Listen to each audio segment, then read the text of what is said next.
Muy buenas noches, amada Iglesia de Jesucristo. Es un placer venir y recibirles en esta tarde lluviosa de jueves, que es nuestra reunión de oración. Qué bueno que han tenido la oportunidad de conectarse para aprovechar este tiempo en esta enseñanza. Vamos a hacer una oración para el inicio de esta reunión. Les voy a pedir que me acompañen porque vamos a hacer algunas peticiones de oración para que el Señor responda con milagros, prodigios, maravillas como Él solo sabe hacer. Padre bueno, en esta hora queremos darte gracias por la vida, gracias por la lluvia, gracias porque has escuchado las oraciones de tus hijos que clamamos y pedimos que la lluvia venga y descienda y refresque la tierra, la fertilice. Gracias, Señor Jesús. Gracias porque a través de esa lluvia, Señor, los campos van a dar fruto y ese fruto nos sirve a todos y cada uno de los que vivimos en este país para alimentarnos, para tener que comer. Oramos porque las lluvias no sean torrenciales, las lluvias no sean destructivas. Oramos porque no haya huracanes, porque no haya ciclones que causen males a los estados que están en las costas.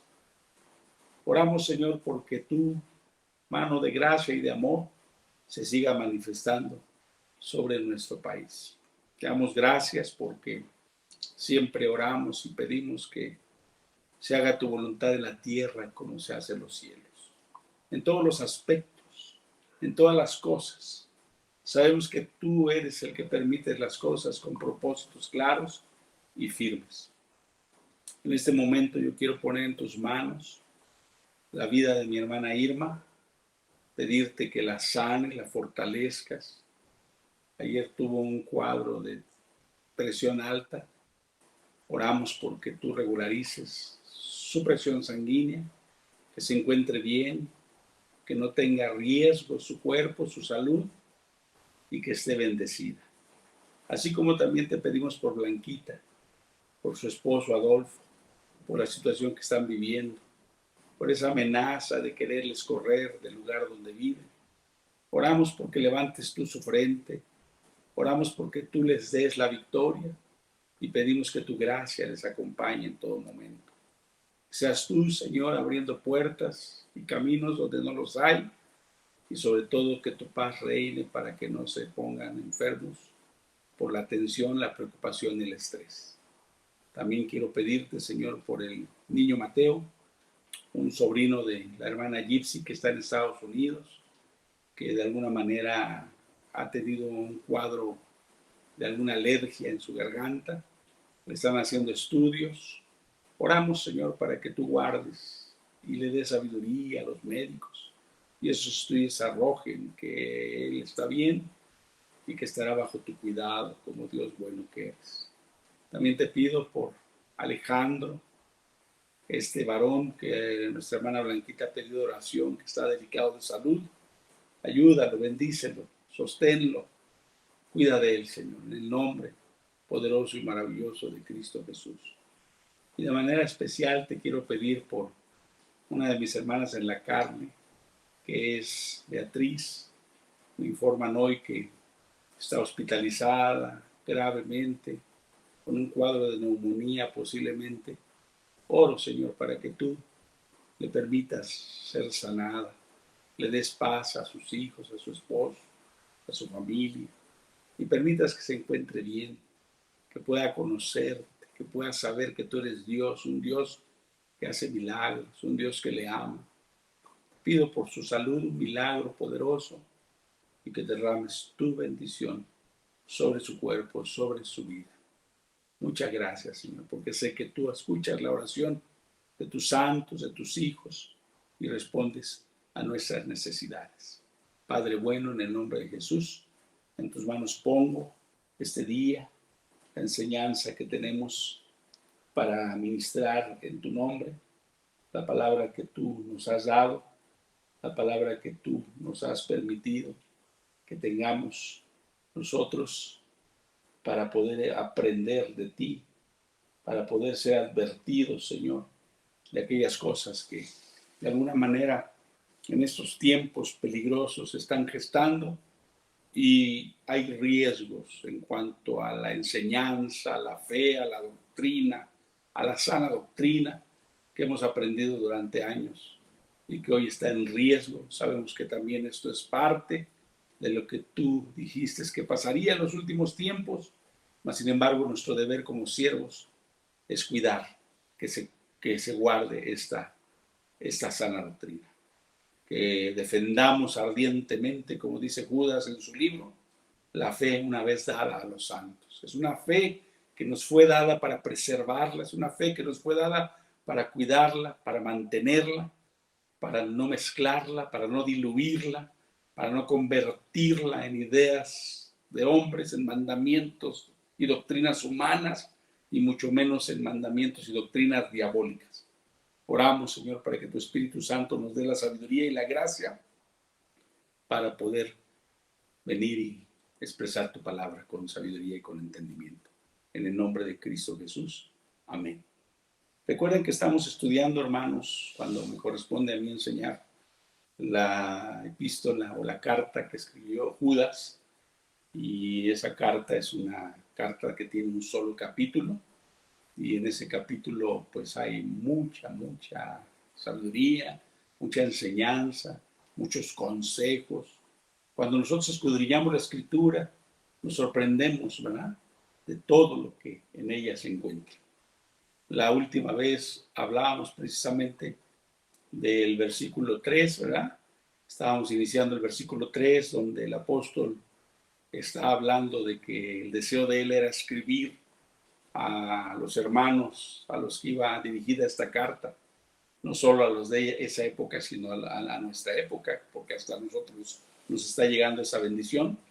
El hablar de la común fe, de la fe que nos es común, mas sin embargo, al ver el ataque de los falsos maestros, los falsos profetas que se estaban movilizando en aquella época y que también en nuestro tiempo se movilizan, él con urgencia quiso escribir esta carta como una advertencia para que nosotros, como dice ahí en el versículo 3, defendamos, ¿verdad?, contendamos ardientemente. Ya dijimos que ahí la palabra que se utiliza es la palabra agonizomai, que es algo así como con agonía, como defendiéndose.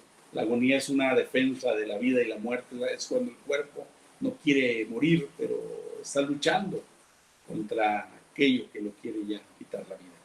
Así nosotros tenemos que luchar como si en ello nos fuera la vida, y la defensa no nada más es entender la palabra, sino vivirla. Aunque la gente no le parezca, aunque la gente nos diga religiosos, hermanitos, aleluyos, exagerados, ¿verdad? Debemos nosotros defender, porque hoy desgraciadamente muchas iglesias han sido infiltradas, muchas iglesias ya han tenido un evangelio tan light que cuando ven que alguien quiere vivir la palabra, cuando ven que alguien quiere hacer las cosas como está escrito, pues nos dicen, es que son religiosos, es que ustedes son exagerados, es que ustedes son intolerantes, y empieza una serie de calificativos que no son correctos, ¿verdad? Entonces, vemos que la lucha en este tiempo y en el mundo es por la fe, es por la verdad, es la lucha por lo correcto, es la lucha por lo que Dios nos ha concedido, y eso tenemos que nosotros, mis amados hermanos, pelear esa buena batalla de la fe. Yo le voy a pedir que abra la Biblia en Lucas capítulo 17, verso 6. Precisamente también les comenté en la ocasión pasada lo que este versículo dice. En Lucas 17, 6 dice: entonces el Señor dijo, si tuvierais fe como un grano de mostaza, podríais decir a este sicómoro, desarráigate y plántate en el mar, y os obedecería. Aquí vamos a hacer hincapié en lo que dice una fe como un grano de mostaza. Y les hablaba yo que ahí el Señor no estaba hablando del tamaño de la fe. A veces hemos creído que está diciendo que tu fe tiene que ser grande. No, va más profundo, porque ahí lo que está diciendo el Señor está hablando de la calidad de nuestra fe. ¿Cómo debe de ser la calidad de mi fe? ¿Cómo debe de ser la calidad de las enseñanzas de la Biblia en mi vida? Mi fe, lo que estoy aprendiendo, lo que estoy leyendo, lo que estoy escudriñando me tiene que hacer cada vez más resistente. Resistir, no ser endeble, no decaer, no dudar, no, ahora sí, navegar entre dos pensamientos, como dice Santiago, ¿verdad? El hombre de doble ánimo es inconstante en todos sus caminos. No, que seamos resistentes, que tengamos una fe firme, que nuestro sí sea sí y nuestro no sea no. De eso está hablando, una fe resistente, una fe fuerte, una fe que tenga fuerza, no una fe débil, no una fe que cualquier viento de doctrina te pueda cambiar de opinión. No, una fe basada en lo que está escrito y que nada nos mueva. Si no está escrito, no lo creamos. Si no está escrito, no es de Dios. Si no está escrito, no es para nosotros. Es la opinión, es el deseo, es la mentalidad de un hombre. Cuando no está escrito, cuando no lo estamos sustentando en la palabra de Dios. ¿Qué más? Una fe que crezca rápido. Nuestra fe debe crecer rápido, mis amados hermanos, porque a veces nuestra fe crece muy lento, demasiado lento, y ahí es donde el enemigo aprovecha. Nuestra fe debe crecer rápido, pero también hay otro más, que nuestra fe dé fruto donde quiera que nos ponga, a donde quiera que el Señor nos coloque, en la iglesia en que tú naciste, porque mira, hay hermanos que claudican, cambian de iglesia, hoy están aquí, no les gusta, se van y no dan fruto ni en un lado ni en otro y simplemente se están secando. Donde lugar, es el lugar donde estás, es el mejor lugar, ahí debes de permanecer, a menos que Él te diga otra cosa y que también nos lo confirme a nosotros los pastores, ¿verdad? Y finalmente, una fe inquebrantable, una fe que no cambia, una fe que por duros que sean los vientos, nada la va a hacer claudicar.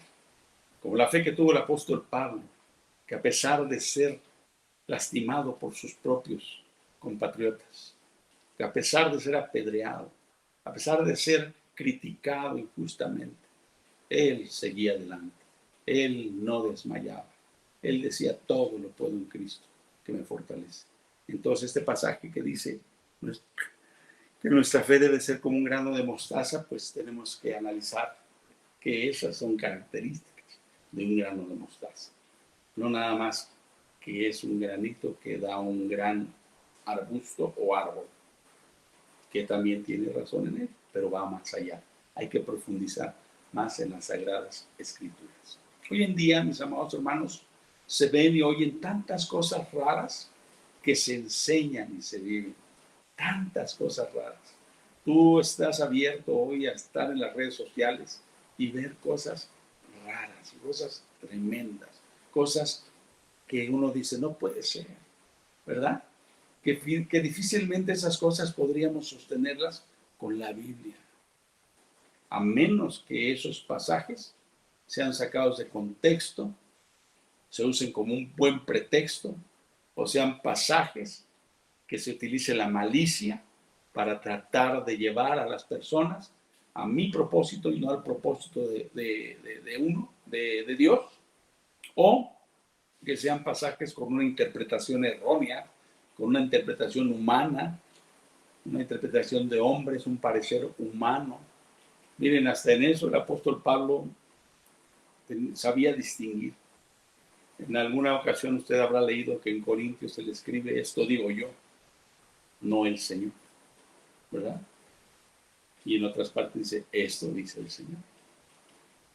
Él aclaraba en algunos momentos cuando era su parecer, cuando él creía que Dios le daba autoridad para poder dar un parecer por la confianza que había alcanzado en Dios. pero él era capaz de decir, esto no lo dice el Señor, esto no está en la Biblia, esto lo digo yo, es un consejo mío.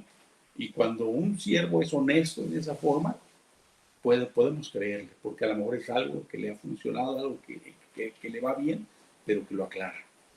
Y no que pone como escaparate a Dios para poder infundar o infundir en la gente una confianza extraña, ¿verdad? Mire, vamos a 1 Timoteo. Vámonos a 1 Timoteo capítulo 4 y vamos a ver el verso 1. 1 Timoteo 4.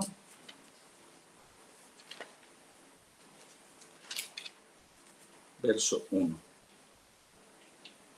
Aquí el apóstol Pablo está diciendo, pero el Espíritu dice claramente que en los postreros tiempos algunos apostatarán de la fe, escuchando a espíritus engañadores y a doctrinas de demonios. Cuando dice apostatarán de la fe, se está refiriendo, acuérdense que estamos viendo la fe como un conjunto de enseñanzas, como un conjunto de doctrinas que están escritas en la Biblia. Es decir, van a apartarse, van a darle la espalda a la Biblia, van a darle la espalda a la enseñanza de la Biblia y van a decir, esto es mejor, este consejo humano, porque dice que van a escuchar espíritus engañadores. O sea, cuando dice espíritus engañadores, está hablando de espíritus de personas que hablan de su propio corazón, que hablan de su propia mente, que hablan de sus propias experiencias. Dice espíritus engañadores, o sea, que usan el engaño para confundir, y doctrinas de demonios. Mire, ahora que vinieron las elecciones, hubo mucha confusión en muchos cristianos. En los católicos ni se diga, pero en muchos cristianos. Hubo una candidata a la cual supuestamente entró en un grupo aparentemente cristiano, donde le profetizaron. A mí me hicieron llegar un consiervo mío de otra red, no de la nuestra, me hizo llegar ese video y pues bueno, yo le contesté con un versículo que ya no recibí respuesta, ¿verdad? Pero en esa, él estaba emocionado como un siervo cristiano porque esa mujer estaba declarando que Dios le había hablado, que era una mujer de fe y que Dios le había indicado que ella iba a ser presidenta. Y resulta que oraron por ella, la impusieron manos y profetizaron sobre ella, hermanos. ¿Saben qué pasó? No ganó. ¿Qué quiere decir? Que esas fueron palabras de hombre, espíritus engañadores.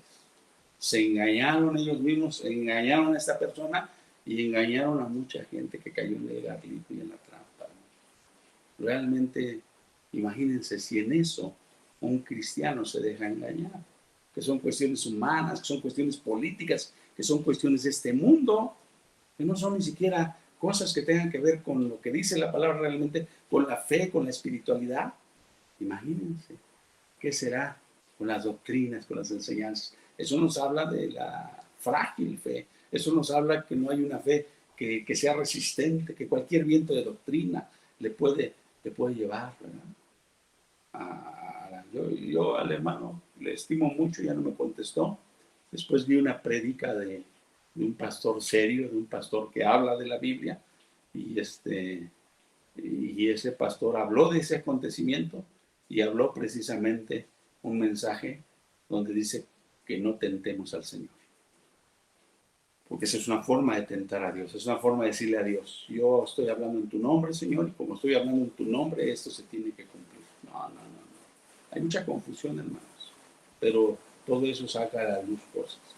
Hay gente que dice que no todo es asunto de la voluntad de Dios, y dice nada más, o sea, cosas extrañas, raras, pero por eso tenemos que defender. Miren, estos detallitos, estas cosas, precisamente nos mueven a defender nuestra fe.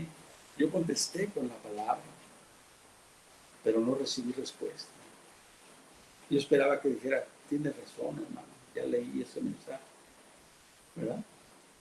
Y pues, yo lo único que le puse lo que dice Santiago, era una fe que no muestra obras, es una fe muerta, porque ya le estaban acreditando que tenía una fe esa persona. Pues no, espérate, hay que ver el fruto, ¿verdad? El fruto nos va a decir de qué clase es el árbol. No puede el mal árbol dar buen fruto, ¿o sí?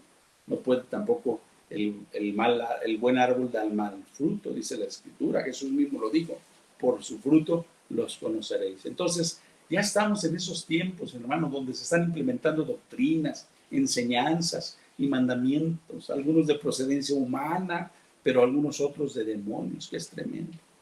Miren, la vez pasada ya no pude terminar mi tema porque me faltaba aclarar todas estas cosas. Les voy a hablar precisamente. Estados Unidos es un país de estadísticas, ustedes lo saben, todo lo miden por estadísticas, hacen encuestas, y está bien, porque la encuesta, la estadística es una opinión de las personas, es lo que la gente opina. Miren, cuando hay una encuestadora seria, te va a dar resultados serios. Hoy en las elecciones que tuvimos, vimos encuestadoras serias, y que si nosotros le creímos a esas encuestadoras, dijimos, caray, están diciendo la verdad, pero hay otras que de plano estaban engañando. Las encuestas para eso son, es la opinión, es el levantamiento de la opinión de las personas respecto a diferentes temas. En este caso, en Estados Unidos, una iglesia quiso hacer una encuesta a diferentes grupos de cristianos, sobre todo jóvenes, y a esos cristianos les empezaron a hacer preguntas, y solamente voy a tomar 5 de esas preguntas que hicieron, y cuáles fueron las respuestas, hermanos.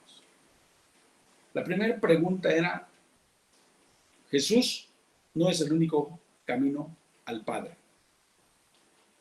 Los encuestados dicen que Dios acepta la adoración de todas las religiones. Y estaban encuestando a cristianos, a gente que se supone que todo lo tiene que respaldar con la Biblia. Entonces ellos estaban diciendo que se puede de alguna manera aceptar, o sea, Dios acepta la adoración de todas las religiones. Y pues yo creo que no. Dice que incluyendo el judaísmo y el islam, no. Porque Pablo decía, aún yo quisiera que mi nombre fuera borrado del libro de la vida con tal que mis compatriotas fueran salvos. Si eso fuera verdad, ¿por qué se aventuraría Pablo a decir una cosa así? ¿Verdad? Y el problema, hermanos, es que esto lo dijeron el 42% de un grupo de cristianos encuestados. ¿Qué significa un 42%? Que de cada 10 cristianos, 4 opinaban de esa manera. Es terrible, es terrible. Y obviamente eso contraviene lo que está escrito en la Biblia. Mire, vamos a Juan, Evangelio según San Juan, vamos a regresarnos tantito, en el capítulo 14. Este es un pasaje muy conocido, ¿verdad? Que ya no lo debemos de saber de memoria.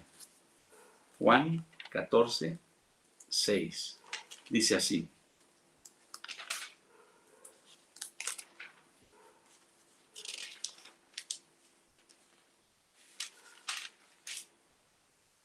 Jesús le dijo: yo soy el camino y la verdad y la vida. Nadie viene al Padre si no es por mí. Entonces vemos que de alguna manera se contraviene esa parte donde dice que Dios acepta todas las adoraciones. Acuérdense que también en Juan capítulo 3, cuando Jesús está hablando con la mujer, es el 4, perdón, cuando Jesús está hablando con la mujer samaritana, ¿verdad? Que le dice, la hora viene y la hora es cuando los verdaderos adoradores adorarán al Padre en espíritu y en verdad. Dice, ya no es en Samaria, ya no es en Jerusalén, ya no es con los testigos de Jehová, ya no es con los mormones, ya no es con los budistas, ahora es en espíritu y en verdad. Es decir, la verdad de la palabra y el Espíritu Santo va a ser verdaderos adoradores, porque tales adoradores busca el Padre que adoren. Por eso vino Jesús a buscar, a salvar y a buscar lo que se había perdido. Entonces hay infinidad de pasajes que contravienen esa parte, pero por no conocer la Biblia, les hacen un cuestionamiento y no saben defender esa verdad con autoridad, con firmeza, con voluntad, ¿verdad? No se vuelven cristianos inquebrantables, no, se van. ¿A dónde va Vicente? ¿A dónde va toda la gente? El número 2 es que Jesús fue creado por Dios. Ese fue otro cuestionamiento. Les decían, ¿saben qué? Jesús fue creado por Dios. Y esta es una doctrina que tiene que ver con el arrianismo una herejía que ya se había resuelto en el concilio de Nicea hace muchos años, pero que vuelve a surgir, hermanos. Hay cosas, creo que el hermano Fidel en su enseñanza del domingo, no desde el anterior, nos dijo que hay algunas doctrinas que están volviendo a surgir, doctrinas del pasado. El maestro nos decía eso y es una realidad. Es sorprendente que esto lo crean el 73% de los encuestados. El 73% de los encuestados cree que Jesús fue creado por Dios. O sea que Jesús es una criatura, como lo creen los testigos de Jehová. En los testigos de Jehová llegaron a decir que Jesús era un ángel. Imagínense nada más. Quiere decir que 7 de cada 10 cree esto. Cristianos, hermanos. Ya no estamos hablando de la gente del mundo. Imagínense gente que se dice cristiana, que está en las iglesias, que adora al Señor. Y esto contraviene lo que dice Juan 14, aquí mismo 14, pero los versos 9 y 10. Dice así, Juan 14, 9 y 10. Jesús le dijo a Felipe, porque Felipe le estaba preguntando, Señor, muéstranos al Padre y nos basta, con eso es suficiente, nada más muéstranos, dinos, ¿quién es el Padre? Y que le contesta a Jesús, tanto tiempo hace que estoy con vosotros y no me has conocido, Felipe. El que me ha visto a mí, ha visto al Padre. ¿Cómo pues dices tú, muéstranos al Padre? ¿No creéis que yo soy en el Padre y el Padre en mí? Las palabras que yo os hablo, no las hablo por mi propia cuenta, sino que el Padre que mora en mí, Él hace las obras. Aleluya. Ahí vemos a Jesús revelando la naturaleza divina. Estaba envuelta la naturaleza divina en una naturaleza humana. Era necesario que así fuese. Porque ya les expliqué una vez, Dios en su naturaleza divina no podía venir a mostrarse a nosotros porque nos hubiera fundido a todos. Tuvo que venir en una naturaleza humana, tuvo que hacerse hombre. Además, eso era necesario para que en esa naturaleza se pagara el castigo. Ahí tenía que ser sentenciado el castigo que se le había dado al pecado. Era necesario que alguien pagara. Por eso amamos a Jesús. Por eso amamos a Jesús, porque dejando el trono de gloria, vino, ¿verdad? Dice en Filipenses, ay, qué hermoso, me encanta esa parte. Dice que aún siendo en forma de Dios, no estimó el ser Dios como cosa que aferrarse, sino que se hizo siervo. Y todavía en la condición de siervo se humilló más y se hizo obediente y hasta la muerte de cruz. Imagínense, la humillación que tuvo que hacer Dios para que tú y yo fuésemos levantados. Pero vean, ahí está una doctrina que no se defiende, no se lo dice y el 73% lo cree. Hay otra doctrina que dice que Jesús no es Dios. En una encuesta, ¿verdad?, americana, el 43% de los cristianos afirma que Jesús fue un gran maestro espiritual. Fíjense, un maestro espiritual, no siendo Dios, un maestro. Imagínense, hay muchos, ¿verdad?, que creen, incluso ponen a Jesús al mismo nivel de Buda, de Mahoma, como maestros. Y no, aquí le estaba diciendo, Felipe, no me conoces. Yo y el Padre uno somos. El Padre está en mí, lo que yo hablo, las obras que yo he hecho, las ha hecho el poder de Dios a través de mí. Aleluya. Vamos a Juan 10, porque lo que estaban declarando contraviene esa parte que está en Juan 10, 30, que dice, yo y el Padre uno somos. O sea, Jesús anteriormente, en el principio, no era Jesús. Acuérdense que Jesús fue el nombre que el ángel le dijo a María, y llamará su nombre Jesús, porque él salvará a su pueblo. Miren, tenemos que decir las cosas, defender la fe con argumentos, ¿verdad? Pero entonces, ¿cómo era antes si no era Jesús? Dice en el principio, ahí mismo Juan nos enseña que en el principio era el verbo, y el verbo era Dios, y el verbo era con Dios, y el verbo era Dios. Entonces, quiere decir que Jesús existió desde antes, no con el nombre de Jesús, sino con el nombre del verbo, ¿verdad? El verbo, es decir, la palabra. la palabra viviente. Por eso cuando nos acercamos a este libro, nos acercamos a Jesús, porque Él es la palabra, hermanos. Cuando nosotros leemos la Biblia, estamos teniendo un contacto con Jesús, estamos recibiendo enseñanza personalmente. Por eso yo digo que no he salido del instituto, ni tú. Estamos en el mejor instituto, hermanos. No nos vamos a graduar hasta el día que el Señor nos llame a su presencia. Qué padre. Qué bueno que no tenemos que pagar colegiaturas. Qué bueno que de alguna manera es gratuito. Tenemos al alcance de nuestra vida al estar hablando con Jesús, al estar viendo su palabra, recibiendo su mensaje, su consejo, sus doctrinas. Pero Él dice ahora, defiéndela, hijo, defiéndela. Así como si estuvieras agonizando. Contiende ardientemente. No te dejes engañar. Y no claudiques ante alguien que esté diciendo una blasfemia, una mentira. Tú defiéndela con la verdad. Saca a la luz la verdad. No te des la vuelta y digas, bueno, hay que se queden con su error. No. Miren, a mí a veces por no dejar a las gentes en el error me cuesta problemas. Porque yo cuando veo que alguien está equivocándose, trato de decirle, mira, con la palabra, mira, esto está escrito. Y a veces eso ocasiona, hay gente que no le gusta, porque piensan que está haciendo uno como una muestra de que yo sé más que tú. No, estoy tratando de ayudarle, porque le va a ayudar más la palabra de Dios que mis propias enseñanzas. Pero yo hacia ese pastor que me mandó ese video y le contesté con la palabra y no recibí respuesta, digo, bueno, a lo mejor ya no lo va a querer, Pablo. A lo mejor ya no va a querer ser mi amigo. Nos va a costar la vida, nos va a costar las amistades, nos va a costar. Miren, los pastores, los maestros, los ministros, somos muy castigados porque todo lo queremos arreglar con la Biblia. Pero no hay otro método, hermanos, no hay otra forma. ¿Qué te puedo yo decir? ¿Qué te puedo yo enseñar que no venga en la palabra? Si te enseño algo que no está en la palabra, me arriesgo a ser un falso maestro, ser un falso profeta. ¿Mm? Y eso es peligroso, porque no podemos jugar con la vida de ustedes. Ustedes son el especial tesoro de Dios. Tenemos que tratarlos como tal. Que si bien es cierto, a veces la palabra golpea, lastima, hiere.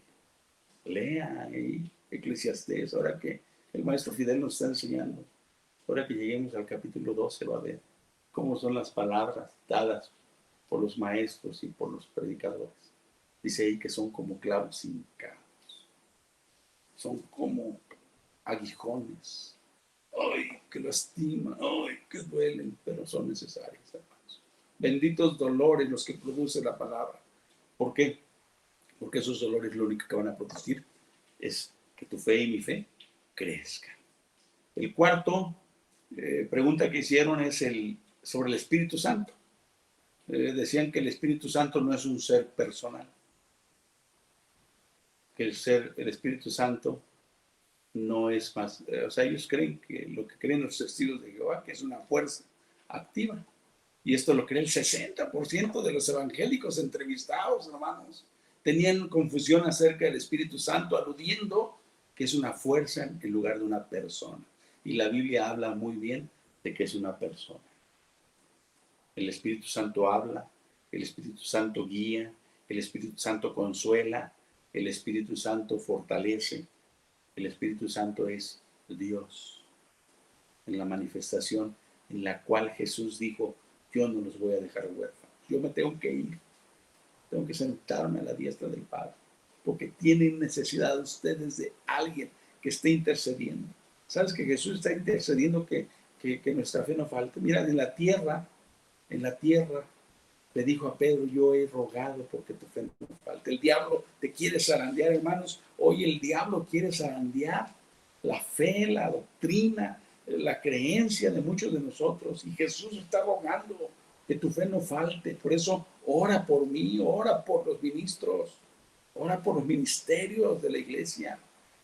No solo nuestra, todos los ministros, como a veces he oído oraciones, me gozo cuando oran por los pastores, por los profetas, por los evangelistas, ministerios establecidos por Dios. ¿Para qué? Para que no nos desviemos, para que no caigamos, hermanos. Porque el día que que se pierdan los ministerios, ¿qué va a hacer de nuestra fe? La Biblia dice ahí claramente en Efesios, ¿verdad? Capítulo 4, ahí está establecido que estamos nosotros preparando a los santos para la obra del ministerio y que todos tenemos que crecer juntos hasta que todos lleguemos a la estatura del varón perfecto, para que no andemos en todo viento de doctrina, pues no andemos fluctuantes, dice, que no sean cristianos fluctuantes, doctrina, entre otras doctrinas, no. Seamos cristianos firmes, seamos cristianos fuertes, seamos cristianos sólidos, como lo leímos hace rato, que no haya doblez en nosotros, que haya verdaderamente bendición en nuestra vida, que seamos bendecidos y que seamos de bendición. Miren, esa doctrina de que el Espíritu Santo no es un ser personal se cae con el capítulo 5. Vamos al capítulo 5 del libro de los Hechos. Capítulo 5 del libro de los Hechos, en el verso 3 y 4. Dice ahí la palabra de Dios, Hechos 5, 3 y 4. Dice así: y dijo Pedro, Ananías, ¿por qué llenó Satanás tu corazón para que mintieses al Espíritu Santo y sustrajeses del precio de la heredad? ¡Wow! Que mintieses al Espíritu Santo. O sea, le estaba mintiendo a una persona, a alguien. Uno no le miente a una fuerza, no le miente a una persona. Tú le puedes mentir a Dios, que es una persona, le puedes mentir a tu esposa, que es una persona, le puedes mentir a tu pastor, que es una persona, a tu maestro, pero no le puedes mentir a la electricidad, no le puedes mentir a las ondas sonoras. ¿Sí me explico? No le puedes mentir a una fuerza activa. Aquí dice, ¿por qué le estás mintiendo al Espíritu Santo? Dice el 4, reteniéndola no se te quedaba a ti y vendida no estaba en tu poder. ¿Por qué pues pusiste en tu corazón? Dice, no has mentido a los hombres, sino ¿a quién? A Dios. ¿El Espíritu Santo quién es? Dios. Porque le está diciendo, ¿por qué? Dice, ¿por qué Satanás llenó tu corazón para que mintieses al Espíritu Santo? Y luego dice, no has mentido a los hombres, sino le has mentido a Dios. Hermano, esa doctrina no la conocen muchos y no creen que el Espíritu Santo sea una persona. No creen que el Espíritu Santo sea alguien. Es Dios en una naturaleza que ahora puede estar con todos nosotros al mismo tiempo, en todo lugar, sin dañarnos, sin lastimarnos. Dios hubiese venido y nos fundimos. Jesús vino para enseñarnos el camino al Padre, pero dice, no los voy a dejar huérfanos, vengo, yo también vengo en la tercera, pero dice, vendré a vosotros. Quiere decir que el Espíritu Santo, Jesús y Dios son la misma persona. Es un Dios en tres personas, que a lo mejor es muy poco complicado para nuestra mente finita entenderlo, pero esa es una verdad bíblica, hermanos.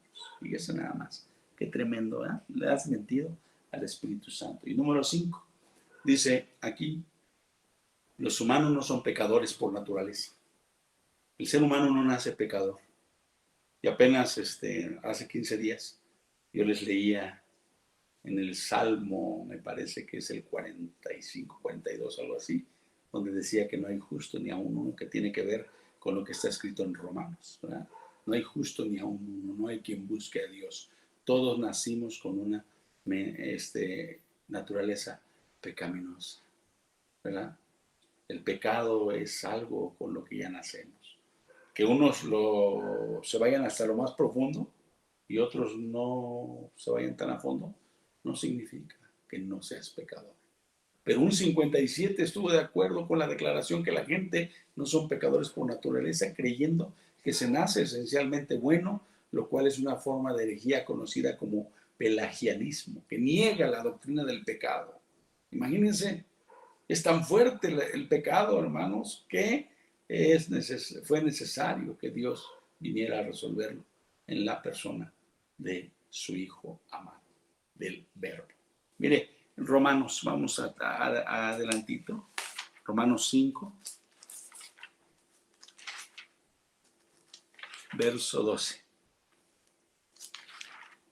Vamos a ver qué contraviene, con qué doctrina se podría. Y estamos viendo solo unas cuantas y solo 5 cosas. Nada más fueron 5 preguntas, 5 aseveraciones. Dice el 12, por tanto como el pecado entró en el mundo por un hombre y por el pecado la muerte, así la muerte pasó a todos los hombres por cuanto todos pecaron. Entonces, dice la escritura, sea Dios veraz y todo hombre mentiroso, ¿no? Si Dios me está diciendo que yo nací pecador, yo nací pecador. Soy proclive a pecar, incluso después de creyente, después de ser una nueva naturaleza, hermanos, eres proclive a pecar todavía, porque estás en este estuche, esta naturaleza. Mira, busca el Salmo 51, también ahí en el Salmo 51 lo declaró el rey David, ¿verdad? Acuérdense que David cuando pecó, cuando se dio cuenta, cuando el profeta le dijo, ese hombre eres tú, en el verso 5 dice David, he aquí, en maldad he sido formado y en pecado me concibió mi madre. En maldad he sido formado. Mira, la mujer que está embarazada y que tiene a un bebé que está en formación, ya hay maldad ahí. ¿Por qué? Porque viene de una fuente, ¿verdad? De pecado. Por eso Jesús no nació de una relación humana normal. José no era su padre físico, ni biológico. Era su padre simplemente postizo, quien le dio educación, quien lo protegió, quien lo sostuvo, mas no era su padre biológico. Su padre biológico era Dios. Por eso dice, él nació sin pecado. Porque si no, miren, aquí dice, he aquí en maldad he sido formado. En maldad he sido formado. 2 malos forman un malo. ¿O no? Yo malo, mi esposa mala, formamos a Joel malo, a Gaby mala y a Gina mala. Pero gracias a Dios que nos dio la oportunidad de conocer a Jesús, para que entonces esa maldad ahora sea imputada a Jesús y para que a nosotros nos sea imputado su bondad y su misericordia. Amén. Si Dios nos ve buenos es por causa de Jesús. Si Dios te ve bueno a ti es por causa de Jesús. Dale gloria a Dios. Dale gloria a Dios. Dile gracias, Padre. ¿Cómo voy a negarte? ¿Cómo voy a traicionarte? ¿Cómo voy a darte la espalda?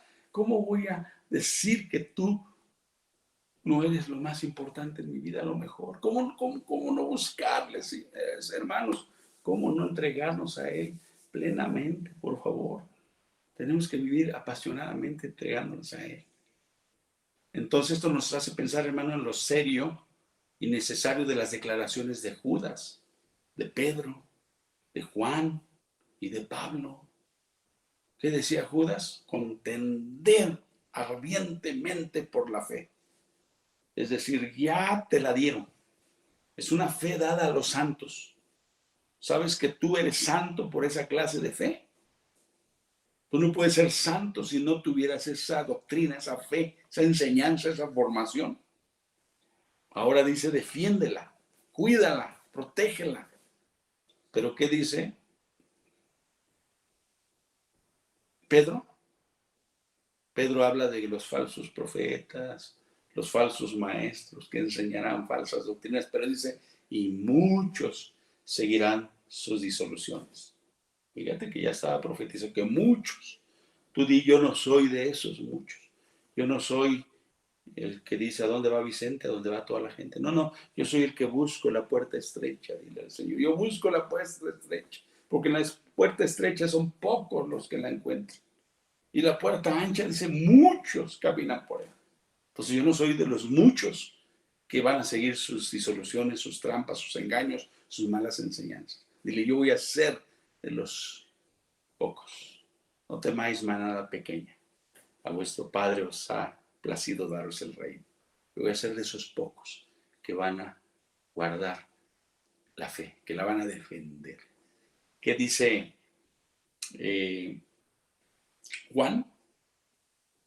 Juan revela que Jesús en su oración, cuando dice, Padre, yo los guardé, ninguno se perdió, mientras estaba en el mundo, a los que me diste, dice, Solamente se perdió el hijo de perdición, el que ya estaba escrito que así tenía que ser. Ahora yo voy a ti, Padre, regreso nuevamente, pero te pido que ninguno de estos se pierda. Te pido que los guardes. Dice, santifícalos en tu verdad. Por eso, hermanos, el proceso de santificación en el cristiano es muy importante. El proceso de santificación significa que la Biblia nos va a llevar y el Espíritu Santo nos va a llevar a irnos apartando cada día más del pecado y acercándonos más a la santidad, a las cosas agradables delante de Dios, a lo justo, a lo correcto, ¿sí? Esto no es de sopetón, este es un proceso. Hay que seguirlo, hermano. Pero hay gente que se detiene en el proceso, se detiene a contemplar las mariposas, los pajarillos y no avanza. No, síguele. No, que nada te detenga, que nada te frene. Tú sigue, prosigue hacia adelante, prosigue hacia la meta. Dice el apóstol Pablo, ciertamente olvidando lo que queda atrás, prosigo hacia adelante, hacia la meta, hacia el supremo llamamiento de Dios, ¿verdad? ¿Qué más dice? Me encanta mucho lo que dice también el apóstol Pablo en su carta a los tesalonicenses. ¿Sabe qué les dice? Combatiendo unánimes por la fe del Evangelio. Ahora sí nos ponen paquetes, combatiendo unánimes, es decir, todos los cristianos con un mismo ánimo. No que hoy un cristiano piensa una cosa, otro cristiano piensa otra. ¿Saben por qué pasa esto? Porque ya nos enseña doctrina en las iglesias. Miren, yo ya les enseñé doctrina, pero a lo mejor voy a tener que volver a enseñar doctrina, hermanos. Tenemos que enseñar la doctrina de la salvación, la doctrina de la perseverancia de los santos, la doctrina de la fe, la doctrina, tantas doctrinas que hay, ¿verdad? De la Biblia, la doctrina que nos lleva a las enseñanzas básicas y fundamentales de la fe. La doctrina del pecado, esa es una doctrina. ¿Mm? Son doctrinas, la doctrina del pecado, la doctrina de la salvación, la doctrina del nuevo nacimiento. O sea, son doctrinas, son enseñanzas, por eso dice, unánimes hay que defenderlas, ¿verdad? La Biblia, hermanos, es completa. La Biblia es suficiente y ha quedado terminada. No necesitamos agregarle nada. Nada debe de añadírsele al volumen de la palabra de Dios, porque la palabra de Dios es inspirada. ¿Sí? Los creyentes tenemos ahora la gran responsabilidad de estudiarla, de predicarla y luchar por su preservación, hermanos. No dejemos que se extinga. Mira, el pueblo cayó en oscurantismo porque se extinguió la palabra. Casi se apaga esa llama. Si no es por los reformadores como Martín Lutero, como Juan Calvino, como John Hus, todos esos hombres del pasado y muchos más que se decidieron a decir, hijo, esto dicen los sacerdotes, nuestra curia, pero la Biblia dice otra cosa, y se atrevieron. Ellos defendieron la fe, les costó la vida, les costó ser quemados, les costó ser enjuiciados, les costó morir, pero hermanos, que esa muerte no sea en vano. Y si a ti te toca morir, a mí me toca morir por defender la fe, no hay problema. Al final de cuentas no somos eternos. Aquí sí somos eternos cuando nos traslademos de este escenario al escenario de Dios, que es su reino, ¿verdad? Entonces vamos a trabajar para ello. Miren, dice en 2 Timoteo 4, vámonos casi hasta el final de la Biblia. 2 de Timoteo, capítulo 4, versos 1 y 2. Dice, el apóstol está dando un consejo a Timoteo, ¿verdad? Como su mentor, como su maestro, como su cobertura quizás. Estaba diciendo, mira, Timoteo, te encarezco delante de Dios y del Señor Jesucristo, que juzgará a los vivos y a los muertos en su manifestación y en su reino. ¿Qué le estaba pidiendo? Dice, que prediques la palabra, que instes a tiempo y fuera de tiempo, convence, aquí sí redarguye, convence, reprende si es necesario, exhorta con toda paciencia y ¿qué? y doctrina. Hermanos, esa es nuestra tarea, esa es nuestra función. De verdad, qué bueno que haya hermanos que pidan consejo. Qué bueno que haya hermanos que pidan que se ministren con el pastor. A mí me encanta cuando las ovejas nuevas, ¿verdad?, piden. Pero hay ovejas ya de años y nunca piden un consejo, creen que todo lo saben, creen que todo lo pueden. Y al final toman sus decisiones basadas no en el consejo de Dios, no en la doctrina, no se acercan, no buscan, están expuestos. Simplemente algo no les parece, algo no está bien a su parecer, y ya ese es motivo suficiente para decir, ahí nos vemos, ahí se ven, ahí se quedan. ¿Eso qué? Eso no forma, eso no ayuda, eso los debilita. ¿Sabes para qué son las pruebas? Pues para probar. ¿Y qué quiere probar? Tu fe. Dice el Señor que nuestra fe es más valiosa que el oro. Y el oro se prueba para quitarle la escoria, para hacerlo más puro. ¿Sabes qué? Dios a veces va a permitir pruebas en tu vida, en tu corazón, en tu mente, en tus ideales, en tus deseos. Va a permitir pruebas. ¿Sabes para qué? Simplemente para que tú seas purificado, seas un mejor creyente, seas un mejor cristiano, seas un mejor hijo de Dios. Miren, yo quiero leerles algo que me llegó. Te los iba a mandar, pero está muy largo.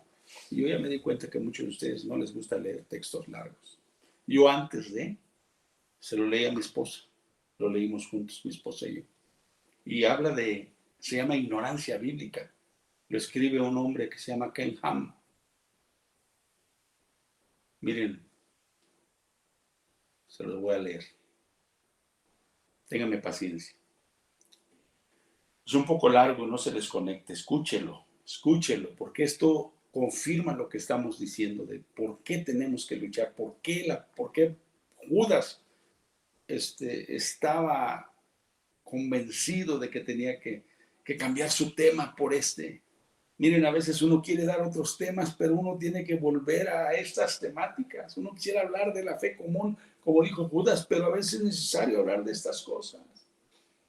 Fíjense, dice, en Estados Unidos, una nación con más iglesias, Biblia, televisión cristiana, programas de radio y misiones que ninguna otra nación, la ignorancia bíblica en ese lugar es un gran problema.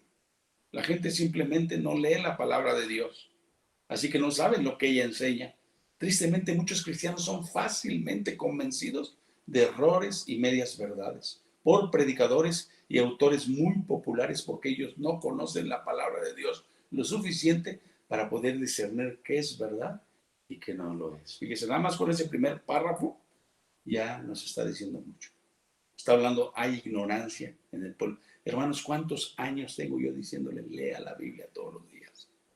Y no me canso, se los voy a seguir diciendo. Y llega un año nuevo y le digo, hermanos, hagan un propósito, propóngase este año leer toda la Biblia completa. Y algunos empiezan, pero no terminan.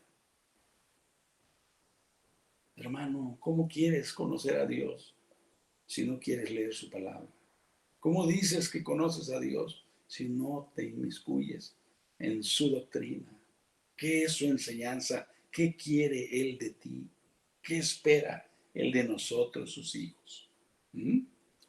Dice, estuve recientemente leyendo un artículo que apareció en el sitio de internet de la cadena Fox de noticias, formulando la pregunta, ¿por qué hay tantos cristianos ignorantes de la Biblia?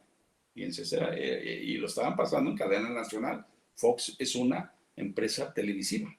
Dice, la pregunta era, ¿por qué hay tantos cristianos ignorantes de la Biblia? Wow, imagínate un doctor ignorante de la medicina, un maestro ignorante de la pedagogía, un carpintero ignorante de cómo usar los utensilios, un albañil, un chofer ignorante de las reglas mínimas de manejo. Pues lo mismo pasa, un cristiano ignorante, es como esos ejemplos que te estoy dando. Tú no contratarías a alguien así, ¿o sí? Pues hay mucha gente que va a iglesias donde están pastores ignorantes que no les están enseñando la palabra. Hay ignorancia, dice aquí. El autor escribe que los americanos ya no conocen la Biblia, Es abrumadora la evidencia de que los cristianos de nuestros días, en el mejor de los casos, están solo familiarizados con algunas partes de la Biblia y en el peor de los casos son totalmente ignorantes de ellas.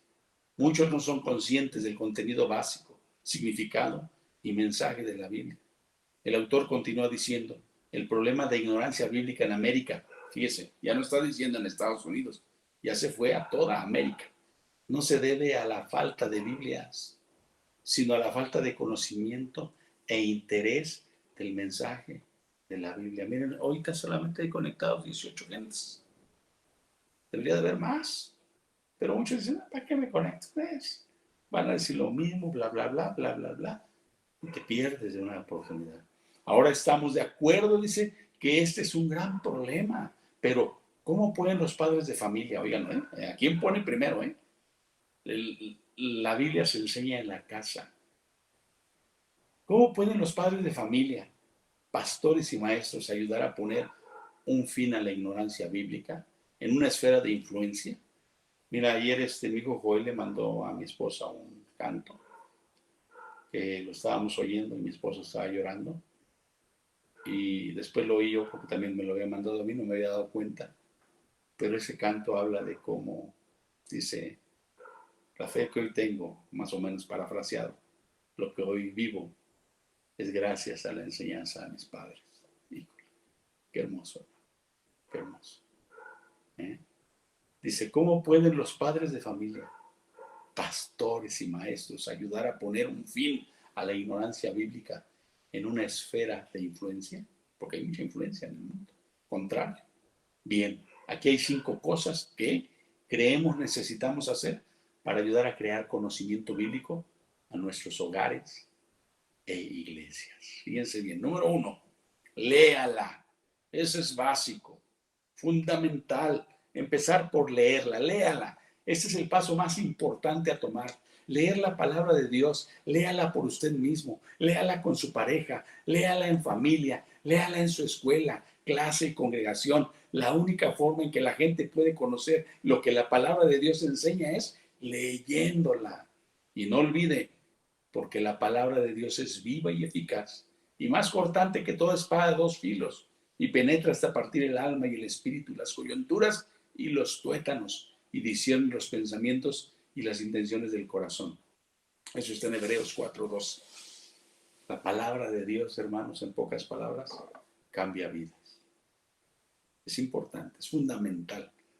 Por eso dijo el Señor, arrepiéntete y cree. La base del cristianismo es el arrepentimiento y cree el Evangelio. Una persona que no se ha arrepentido no puede creer. Y tenemos mucha gente en las iglesias. No hablo de Antioquía, hablo en general.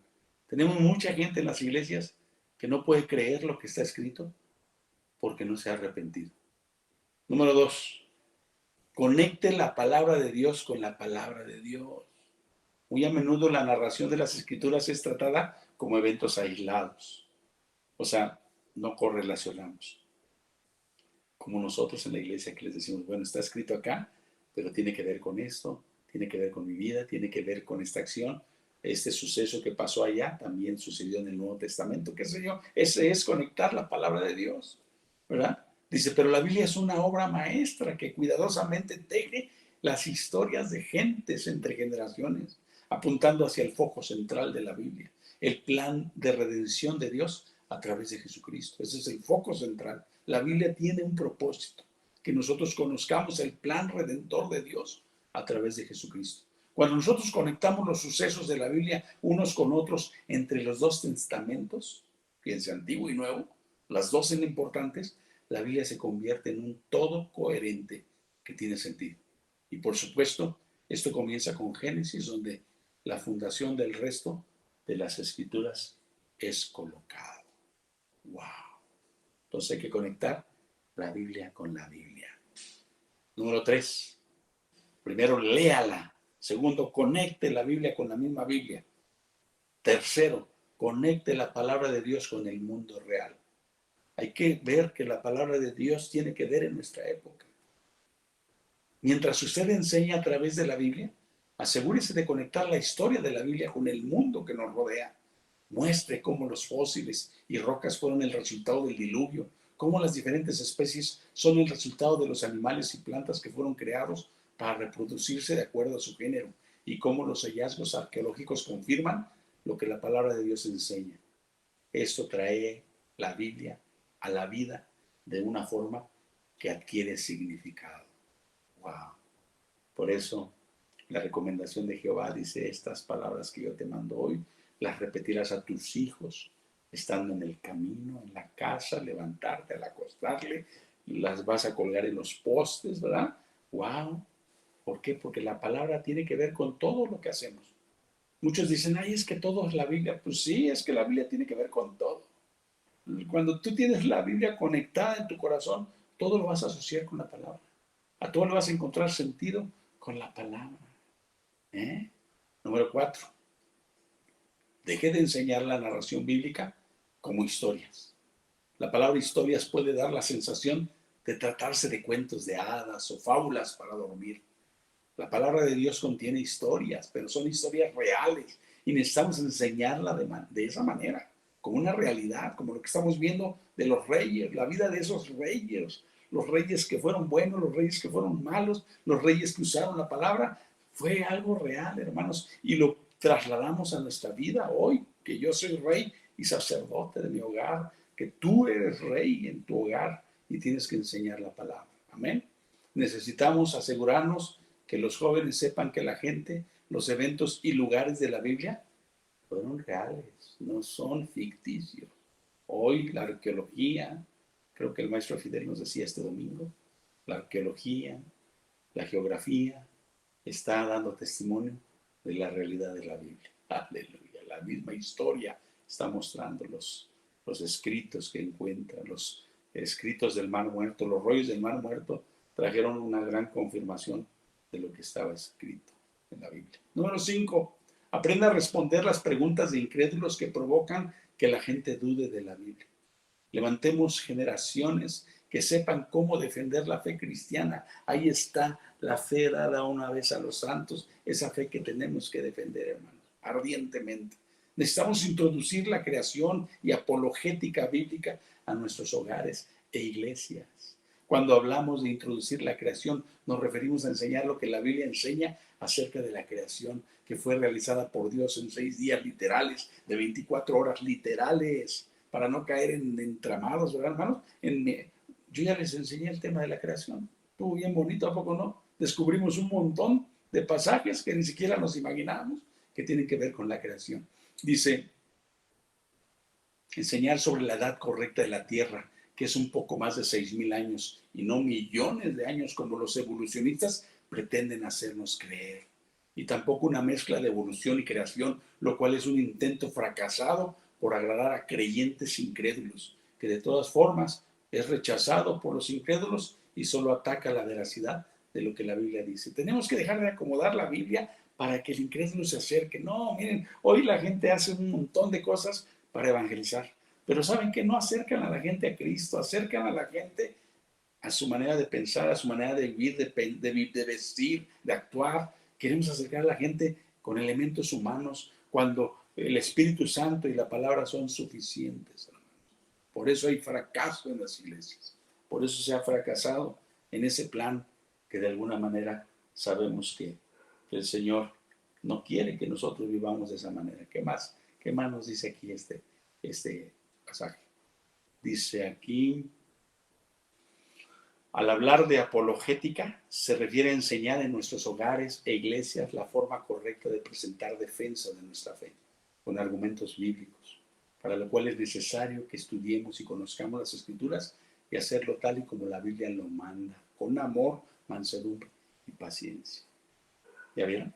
Por eso cuando vi este pasaje digo, wow, esto es de lo que estoy hablando, Señor, me va a servir mucho. Dice que lo escribió este hermano Ken Ham, publicado originalmente en inglés, lo tradujeron. Dice, aunque este artículo fue escrito originalmente haciendo referencia a la ignorancia bíblica en Estados Unidos, este es un gran problema en toda América Latina. La gente toma como autoridad final de fe y práctica, no la palabra de Dios, sino la experiencia personal, la tradición, lo que según ellos funciona, lo que enseña tal o cual predicador o cantante, solo porque es muy popular, o lo que hace, o que les hace sentir más poderosos o espirituales, sin comprobarlo ni medirlo con la Biblia. Miren, hermanos, el Señor no vino a emocionarnos, el Señor vino a transformarnos. Y hay muchas enseñanzas emocionalistas, hay muchas, en un concierto la gente va y se emociona.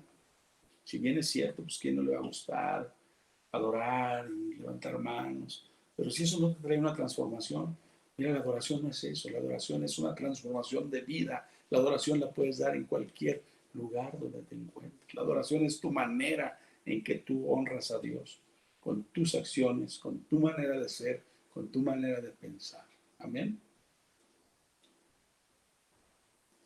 Es triste notar que el evangelio más popular es el que se centra en el hombre, lo que Dios va a darme, lo que Dios me promete, lo grande que soy, lo importante que soy, y no en la gloria de Dios y en mi necesidad de Él.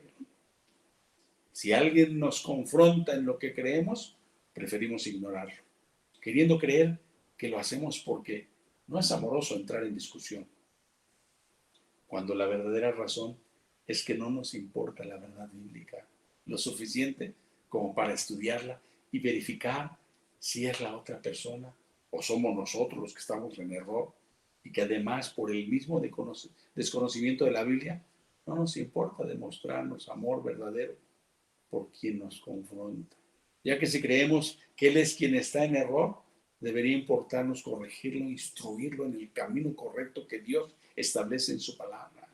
El conocimiento sin iluminación del Espíritu Santo nos conduce al orgullo, pero la espiritualidad emocional sin conocimiento conduce al error, hermanos, y al fanatismo.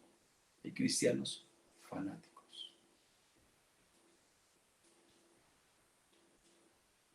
Acuérdense que había dos hombres que nos narra el libro de los Hechos, que encontraron a un Apolos, lo oyeron compartir el mensaje, y después de que terminaron, dice que lo llamaron aparte, era Aquila y Priscila, era un matrimonio, le llamaron a Apolos y dice, mira, eres bueno para esto, pero ¿sabes qué?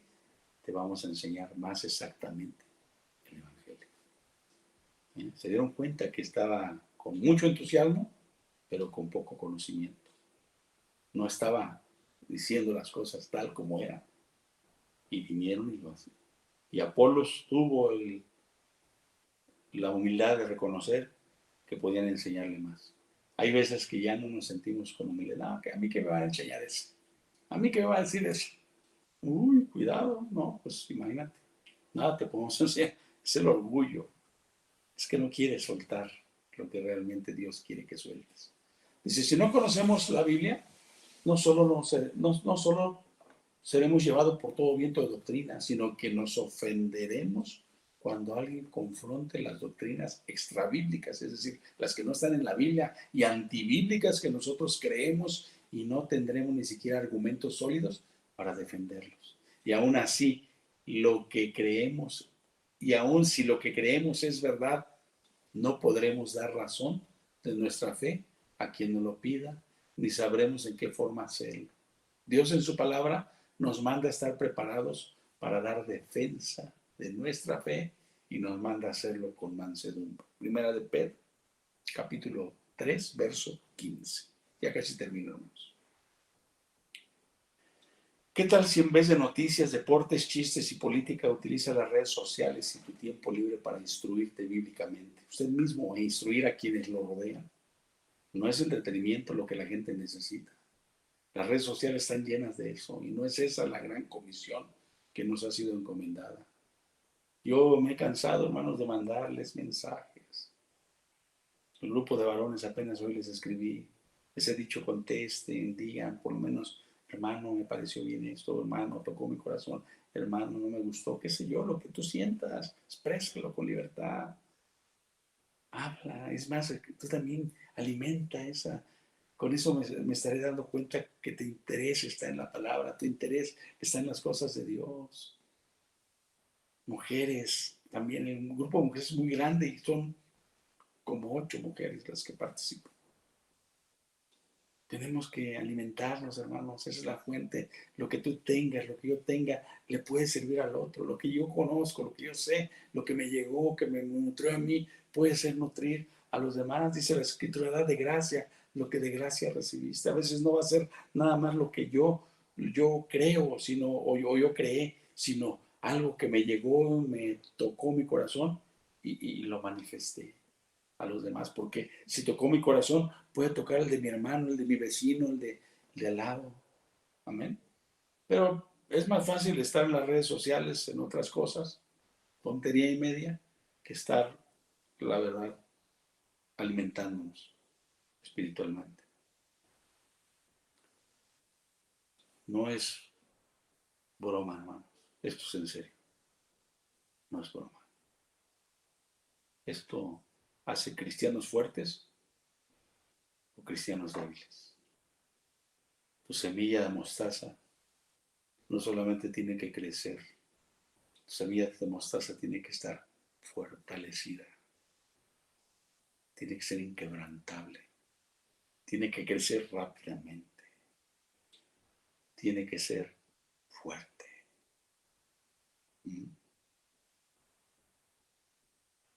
No es entretenimiento lo que la gente necesita.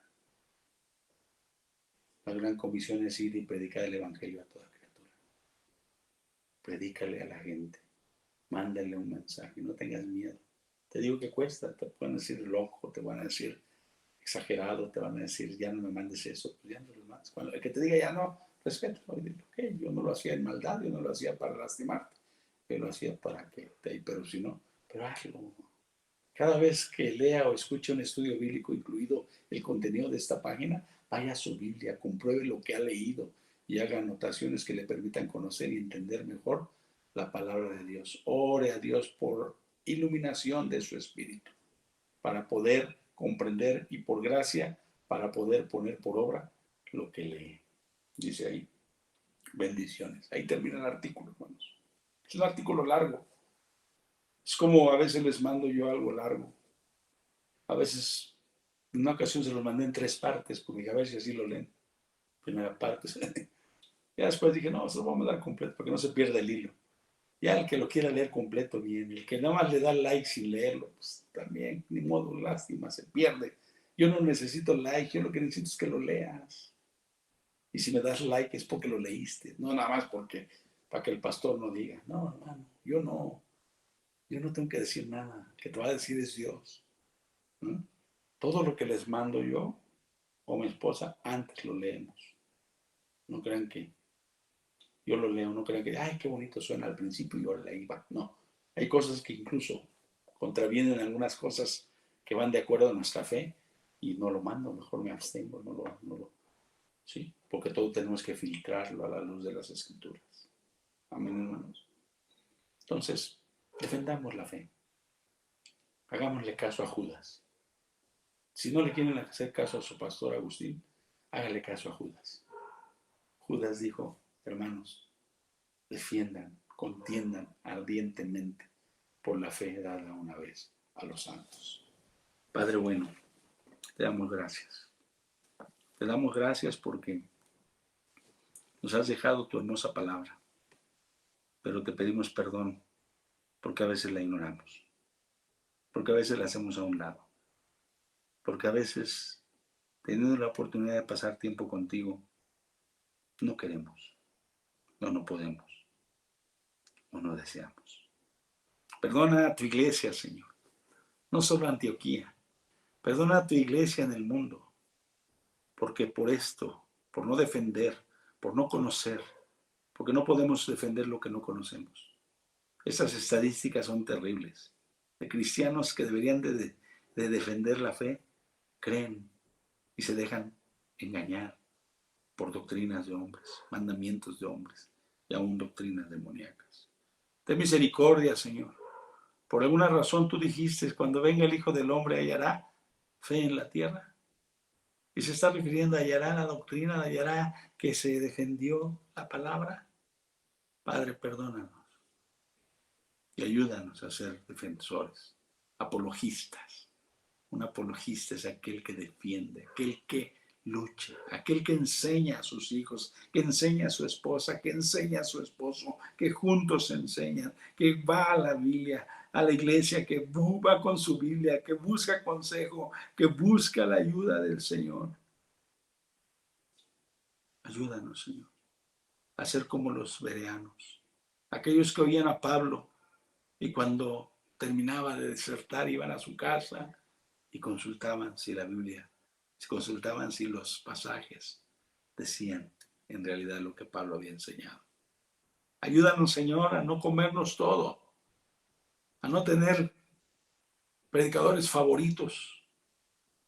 Como decía nuestro maestro el domingo, hay un favorito de muchos, Dante Gebel, que a lo mejor es elocuente, que a lo mejor dice cosas bonitas, atractivas, pero si no van bañadas y rociadas de la palabra, son pensamientos humanos, son mandamientos de hombres, son ideas de hombres.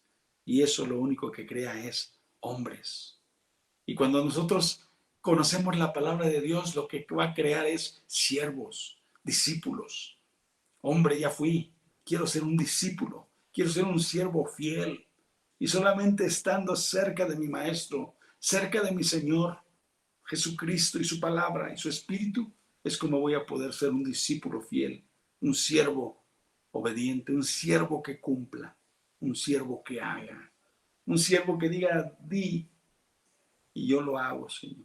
¿Quién irá por nosotros? Envíame a mí, yo iré.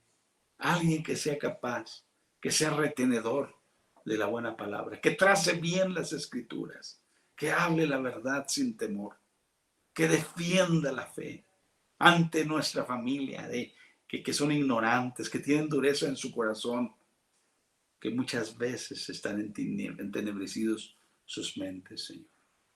Ayúdanos, Señor, a prepararnos, porque tenemos una tarea. Estamos siendo instruidos en el taller del Maestro, que es la iglesia. Instruidos y somos instrumentos para que otros puedan conocerte. Gracias por estas enseñanzas. Gracias por los hombres que escribieron la Biblia y que a muchos de ellos, el que hoy podamos leer sus escritos, les costó la vida, les costó la amistad de su familia, les costó el rechazo, algo que nosotros no queremos pagar. Ellos pagaron un precio que nosotros no queremos pagar. Nosotros también, Señor, debemos de añadir a nuestro cuerpo las aflicciones porque Cristo se ha formado en su iglesia. Ayúdanos, Espíritu Santo, bendícenos, Espíritu de Dios, y concédenos estar trabajando en el camino del Señor, en las obras justas del reino de Dios. Yo bendigo a la iglesia Antioquía, pido que sigan siendo dóciles, obedientes y dispuestos. Pido que tu Espíritu Santo y tu palabra los sigan formando. Bendice al maestro Fidel, bendice al diácono Cruz y a la diaconisa Vicky. Bendice al ministro de alabanza Pepe, a mi esposa.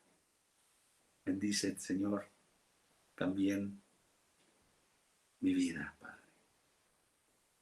La vida de mi hijo Joel, que seguimos enseñando tu palabra. La vida de Gina, la vida de Zainid, que van a enseñar tu palabra, que van a mostrar el Evangelio. La vida de mis hermanas, de mis hermanos, que enseñan con su vida, que enseñan con su testimonio, que dejan que la palabra transforme su carácter. Bendice a la iglesia que nos has dado a administrar. Una iglesia ciertamente pequeña, Señor, pero grande en testimonio, grande en fe, Señor. Bendice esa iglesia, la encomiendo en tus manos. La encomiendo a la palabra de tu gracia, palabra que tiene poder para sobreedificar sus vidas en ti, Señor. Yo pongo en tus manos esta iglesia y pido que haya un crecimiento de gente con hambre y con sed, un crecimiento de gente que desea conocer la verdad y que desea que esa verdad le transforme. No gente que quiere oír tenga comezón de oír y quiera oír que todo está bien, que no pasa nada, que es exitoso, que va a ser rico. No, una persona o una familia que venga a oír que Dios le ama, a pesar de sus problemas, a pesar de sus necesidades, a pesar de su pecado, Dios le ama. Y que solo Dios está esperando que también esa persona, por el Evangelio, responda a ese amor. Bendice Antioquía, bendice la iglesia, bendice el lugar donde hoy nos has puesto, donde nos has establecido, para que lleguen vidas, almas nuevas. Bendice a los que han llegado, a los que están llegando. Bendícelos, Padre, y cuida de ellos. Y ayúdanos a nosotros, entre nosotros, nutrirnos. Que nuestra palabra sea sazonada con sal para dar gracia a los oyentes. Que no sean palabras torpes, palabras sin sentido, palabras ociosas, que nos alentemos unos a otros, como dijo o está escrito con estas palabras, sabiendo que el tiempo está cerca, que tu venida está cerca, que nos alentemos unos a otros con estas palabras. Gracias, Señor, por la iglesia. Gracias, Señor, por tus hijos. Yo los encomiendo en tus manos. Bendícenos a todos y ayúdanos a todos. Gracias, Jesús. Amén y amén. Pues mis amados hermanos, discúlpenme por haberles quitado mucho tiempo, pero era necesario leer este artículo. Que Dios les bendiga. Nos vemos el domingo a las 10 de la mañana con ese entusiasmo de adorar, de alabar, de ofrendarle a nuestro Dios lo mejor que hay en nuestro corazón y también sentarnos a escuchar su bendita y preciosa palabra. Palabra que vive y permanece para siempre. Hasta la próxima.